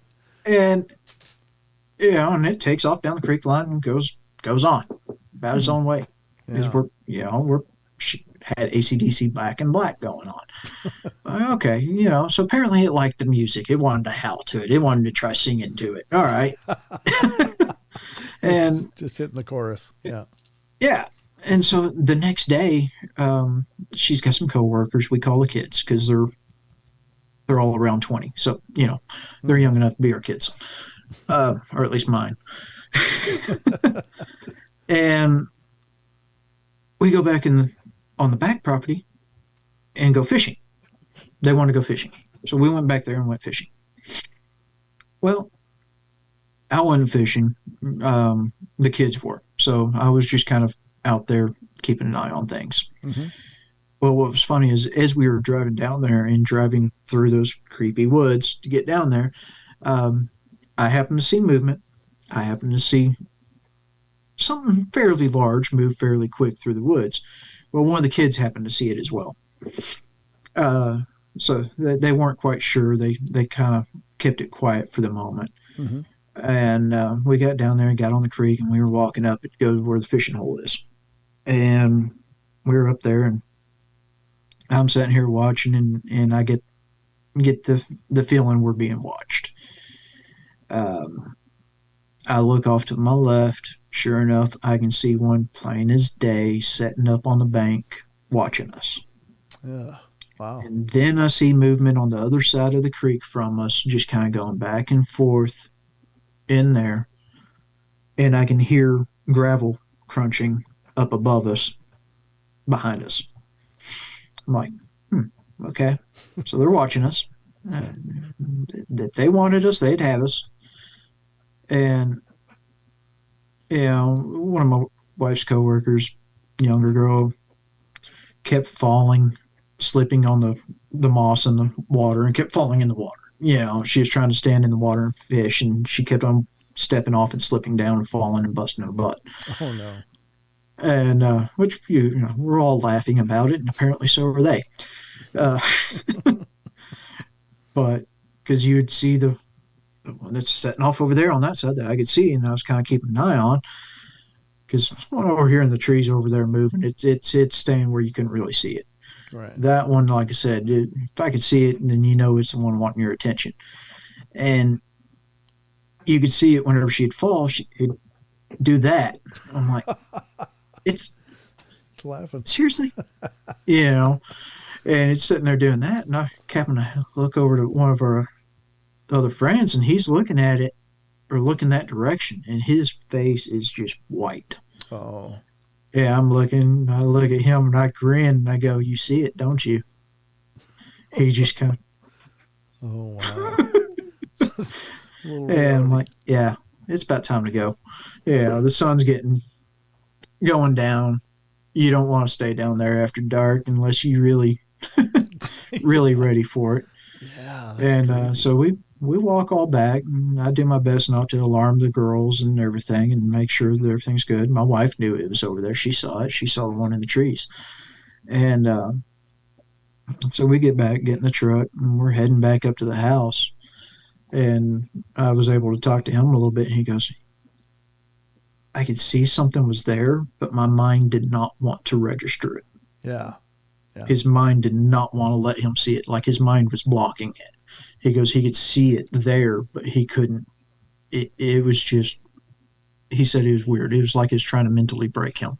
Wow. I said, yeah, that's probably a normal reaction for these. Sure. And is that, yeah, you can see it, but you don't want to. Right. And you can't. So your mind shuts down. It's a normal, yeah. I mean, it's a PTSD response. It's what it is. It's textbook. Yeah. It's a state of shock. Yeah. Yeah, the shock of it. And so we get back and everything. So he's kind of come to terms with it, as far as actually having seen this thing. And it's kind of one of those, I expect that one of them kind of followed us out of there at least. And it was most likely the younger one.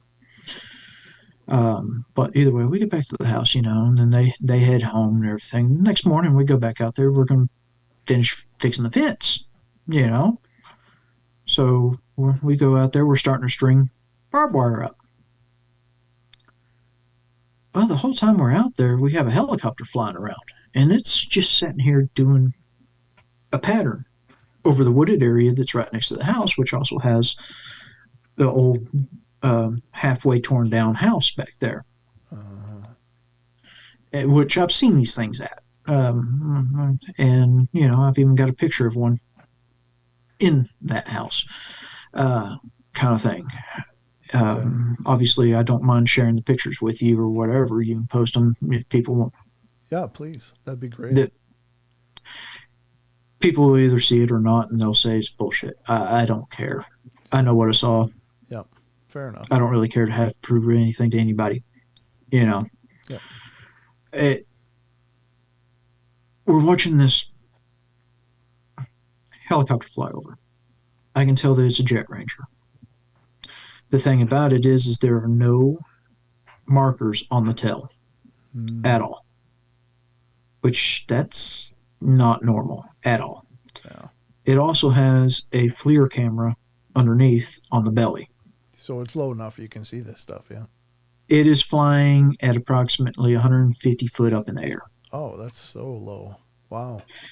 It was low enough that I could see whenever it made a bank turn over me that the person in the back of it had a nice piece of GE equipment. GE, what does that mean? General Electric Okay. minigun. Oh, okay. Gotcha. All right. Sorry, I Yeah, wasn't thinking ballistically. Yeah. I was like, yeah, ooh, no. what is that? The Wow. person in the back had a damn minigun. Just flying over a residential area. Well, obviously the door was shut, but I could see it. I Yeah. recognized it. I knew what it was. Okay. You know, Yeah. I rode in the hot seat. Yeah. I'll Um, bet. Yeah. it it obvious what it was, and my wife has one of the flight tracker apps, so she pulled it up, blocked. Oh, really? Like, huh, okay, so we got a helicopter that's flying a grid pattern, a search pattern over this area that has been flying over it for over an hour and a half.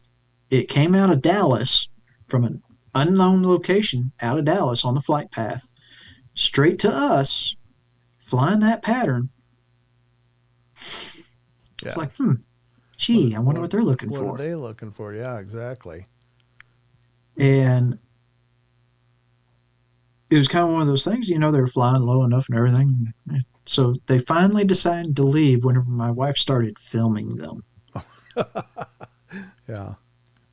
I was going to moon them, but, you know, They might have liked that and kept circling though. You never know. yeah, who knows? They might have liked it. And it took off from us. And instead of heading to Dallas, it headed straight towards Abilene. Hmm. So it's like, that's weird. Did, But my wife had the gut feeling to, once it left, she turned the speaker up all the way and blasted AC/DC Back in Black. And of course, I was kind of laughing about it. And I was already, I was probably 100 yards away on the other end of the fence stringing the barbed wire. mm-hmm.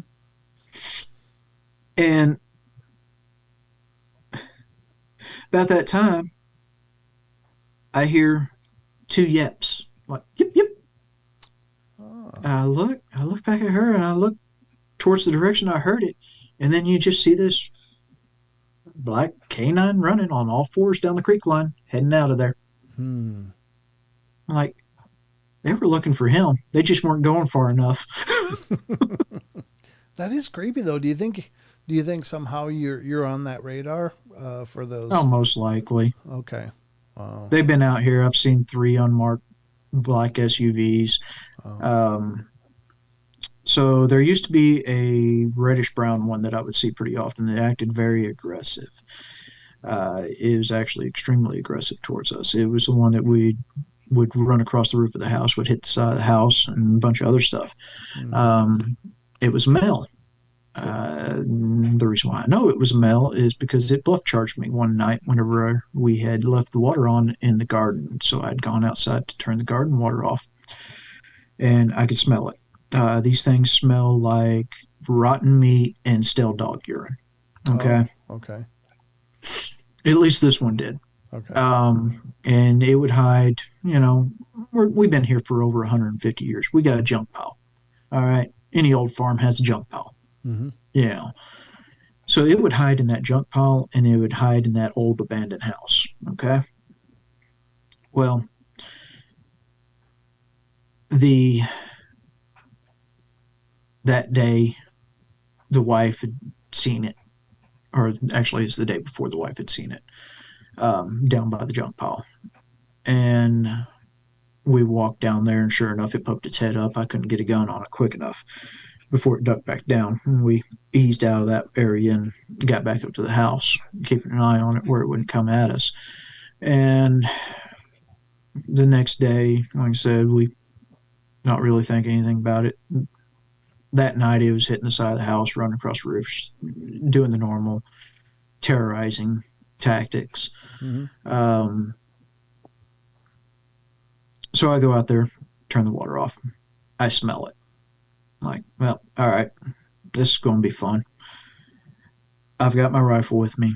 Um, just regular old AR-15, 5.56. Since I dealt with that one and shot it with a 40 caliber. I was deciding I was going to go for something that had more penetration, less knockdown, trying a different tactic, different method with them. So for the magazine, I loaded alternating rounds, green tip, which solid core, to regular full metal jacket, to a polymer tip, and then a hollow point. And I just alternated those going through there, thinking one of them's going to stick. Just regular 30-round magazine. That's it. And of course, the rifle, it's got a light on it, and so I start looking for it, and I spot it. I turn the light on, I spot it. It's about 100 yards from me, roughly. It stands up on its hind legs, and it charges me. Mm. I don't know if it was just a bluff charge or what I did next confused it. I took about 5 to 10 steps towards it and dropped to a knee into the shooter stance. Okay. And I'm suspecting that that's kind of what slowed it down, because it stopped and stared at me. Oh, yeah. I was like, wait, you're not running. Yeah, it just kind of stopped dead in its track, like, wait, what the? Yeah. And that gave me clear line of sight for a soft target. Since shooting in the chest and the head didn't seem to work, let's go for some soft areas where there's no bone. Mm-hmm. I could see very clear that it was a male. For those of you that are curious, they are very much like dogs. They do have the red rocket. Okay. That is attached up its belly and everything, and its sack hangs just like a regular dog does. Okay. That one, I decided to ring the bell. Ooh. It let out a screech and started rolling around on the ground, thrashing and everything else. Well, whenever it was doing that, I put several more rounds into it. I was aiming for its abdomen, its gut, and its neck, all soft spots, trying to get an artery. That's what I was going for, was an artery. After putting about 5 more shots into it, it got up on its all 4 and took off away from me. As it did that, well, hey, I like Deadpool. Why not put one down Main Street? So I fired 2 more shots down it, which apparently hit because, it screeched more whenever it. But it took off. I sure hell was not going to go looking for it. Yeah. Yeah. Because, yeah, a wounded animal that's bigger than me and mean? Yeah. No. I'm crazy, not stupid. Mm-hmm. And it took off towards an abandoned house. At the time, people were cleaning up that property, so, but this was nighttime, so there shouldn't have been anybody out there. Okay. Well, it was kind of one of those things of, I know I didn't kill it. There's no way in hell I did. I mean, this was more of an experiment on if I could deter them. Right. It worked. Yeah. Soft targets worked.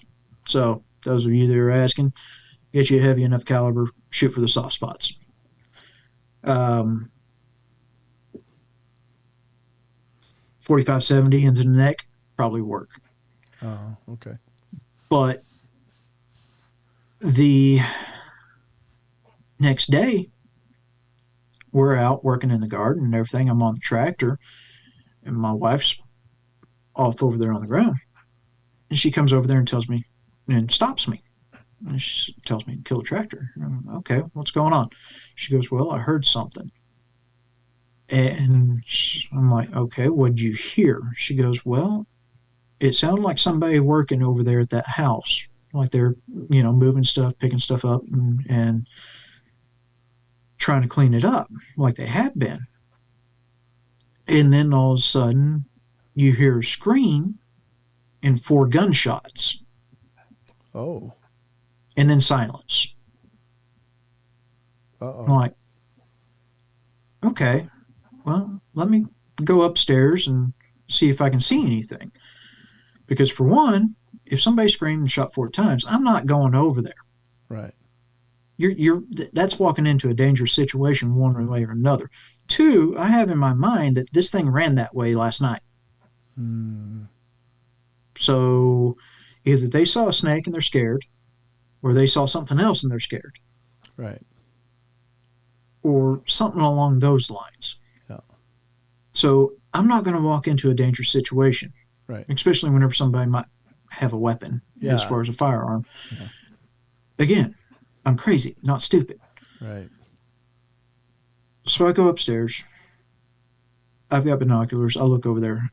I see a truck with its door open and nobody else, nobody around. I'm like, okay. It's like, I mean, if I call the cops, what am I going to tell them?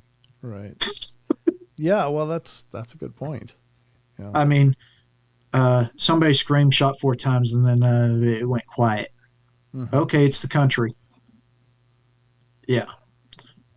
You know, they're not going, the sheriff's department sure as hell is not going to come out there and look for that unless you can actually see a body on the ground.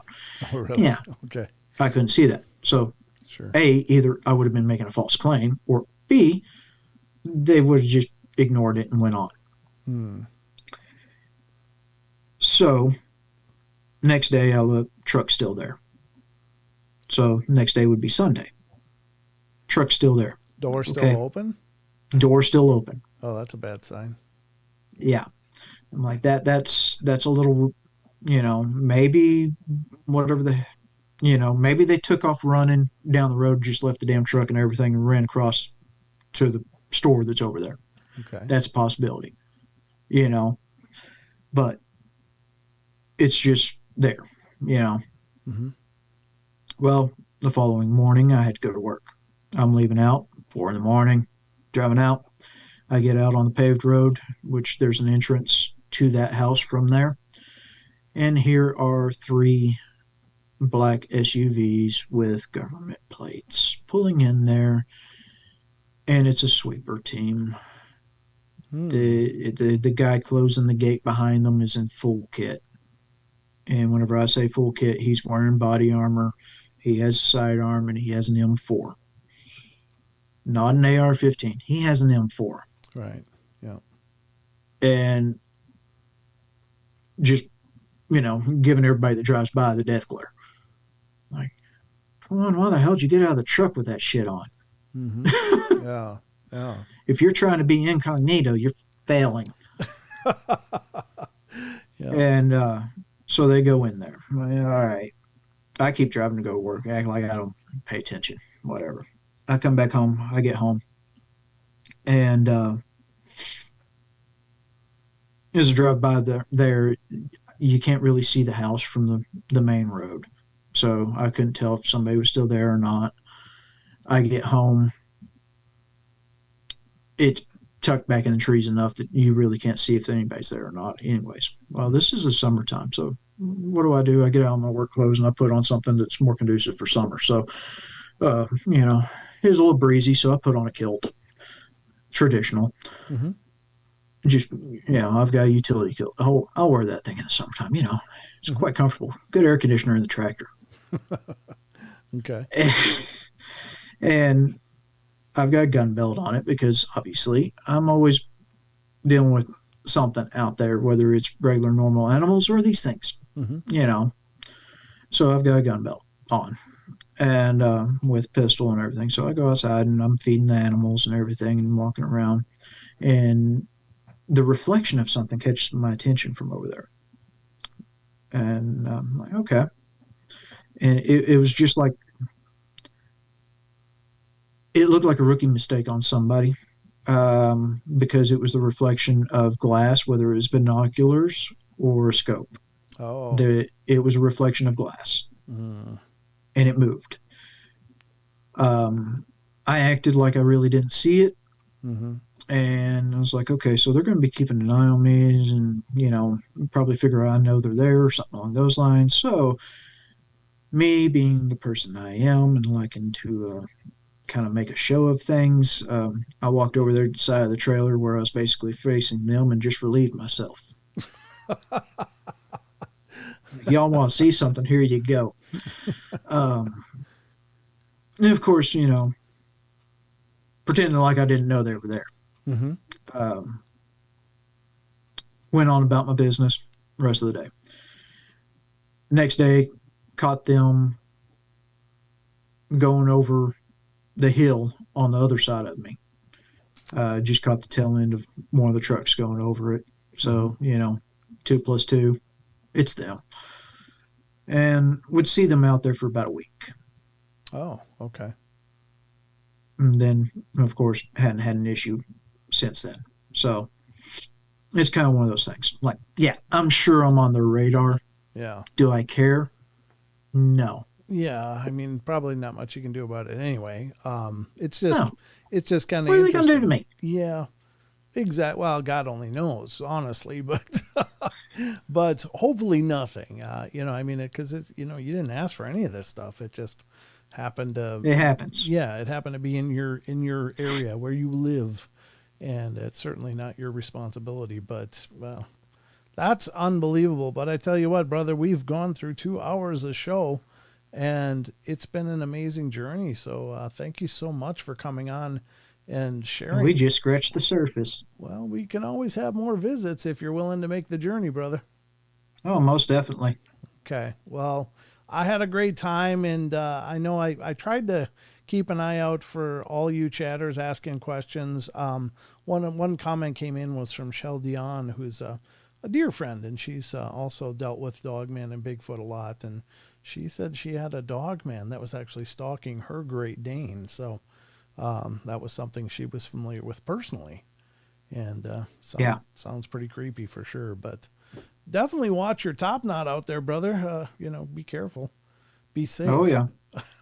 Yep. And please come back again, and we'll definitely dig a little deeper, so. Most definitely.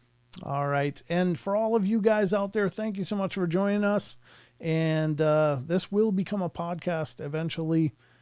Several weeks down the line, I'll put this out on the podcast episodes, probably 2 episodes, 1 hour each or thereabouts. And you can watch for it then and listen as well. But it's been an incredible pleasure. Thank you all. Just remember, we love you all. Be good, be kind, be nice. Take care of each other. Help each other out. Find the magic in every day, and remember to laugh as much as you can. And I'll be back on next Wednesday with another show, so hopefully you guys will be back and joining me. But Ullrson, man, it's been a pleasure. I had a blast listening to you, and I can't tell you how much I appreciate this. No worries. All right, brother. That's going to wrap it up for us, folks. So have a good night, and we'll see you all on Wednesday. Watch for the next podcast coming out Monday. So until then, I'm going to roll some credits. Ullrson, hang out there. I'll talk to you on the other side of the close. Yeah. All right. Take care, everybody.